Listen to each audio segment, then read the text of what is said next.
The very public feud between Donald Trump and Elon Musk exploded on social media yesterday, with both men trading insults. Well, while a call might have been in prospect, the White House now reports that there are no plans for the US president to talk to Elon Musk today. There had been some speculation of that, but the White House pushing back against that.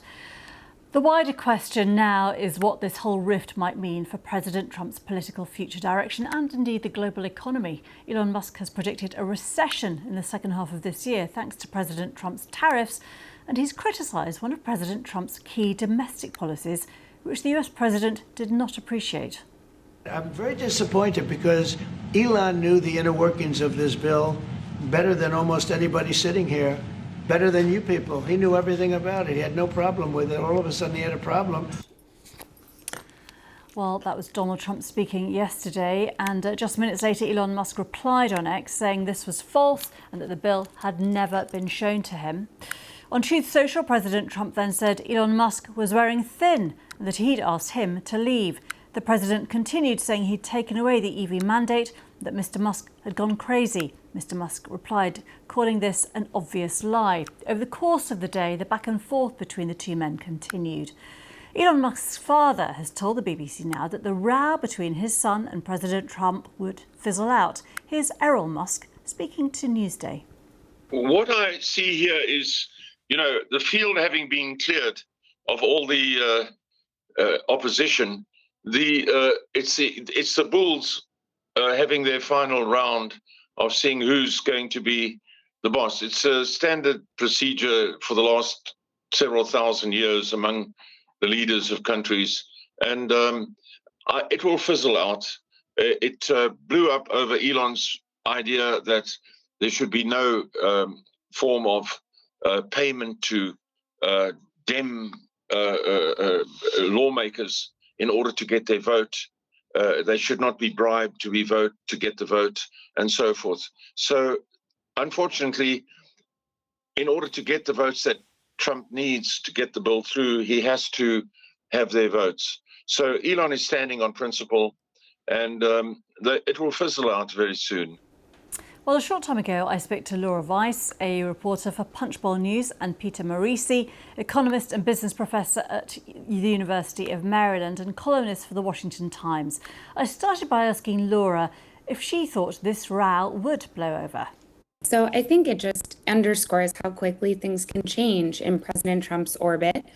Elon Musk was such a central part of the administration until his departure so recently. His work on Doge, finding cuts and absolutely, huge reductions in the federal government. That's been a huge part of the narrative with the Trump administration, and he's led that really vocally.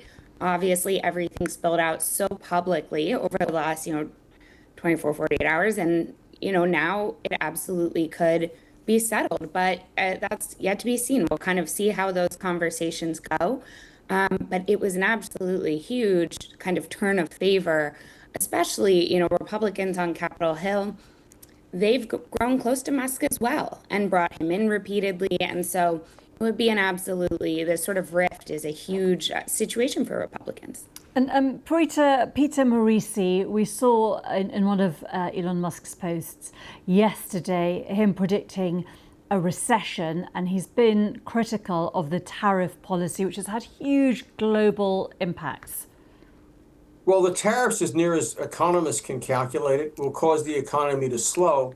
But whether or not there'll be a recession is questionable. The macroeconomic consequences of this should be to cut the expected growth in the U.S. economy this year in half, but for it not to contract.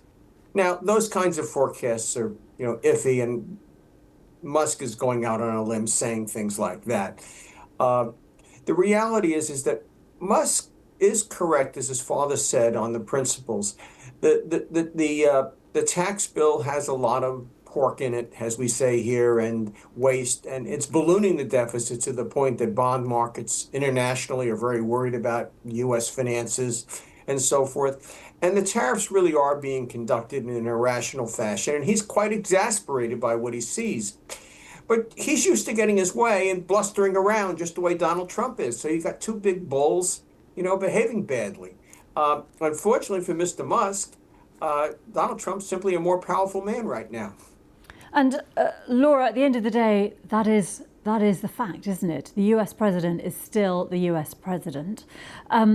Do you think his policy on tariffs and his so-called big beautiful bill will change in any way as a result of Musk's departure from the administration? I don't think it's likely that those policies change because of Musk's, criticism here or what he's kind of putting out there. I mean, I think the risk with Musk talking about the deficit impact of this bill, I think the bigger problem right now is you're seeing on Capitol Hill, this bill has tax cuts, it has immigration policies, funding for border security, the sort of crackdowns that the administration is doing. And it also has massive spending cuts to federal spending. And so, that's something where some of the conservative hardliners on Capitol Hill have wanted more federal spending cuts in this bill. If they start to get antsy with where the bill is at, that's really a bigger problem for President Trump as he's trying to get his agenda done very quickly here. The goal of getting it done by July 4th, which is coming up fast. But, I think Republicans' response, I was on Capitol Hill yesterday talking to them, this is the agenda and this is President Trump's party. None of that really was changing, but I think Republicans were disappointed to see this from Musk.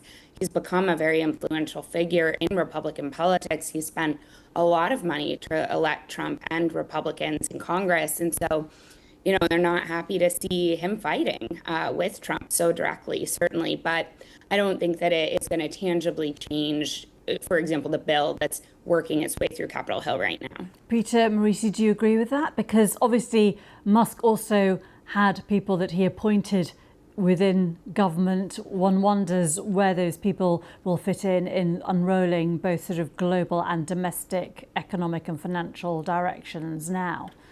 The people that he has placed into the government are not in locations or in positions where they'll have much influence on the things that we have been discussing, namely the contents of the tax bill, which do increase the deficit and so forth.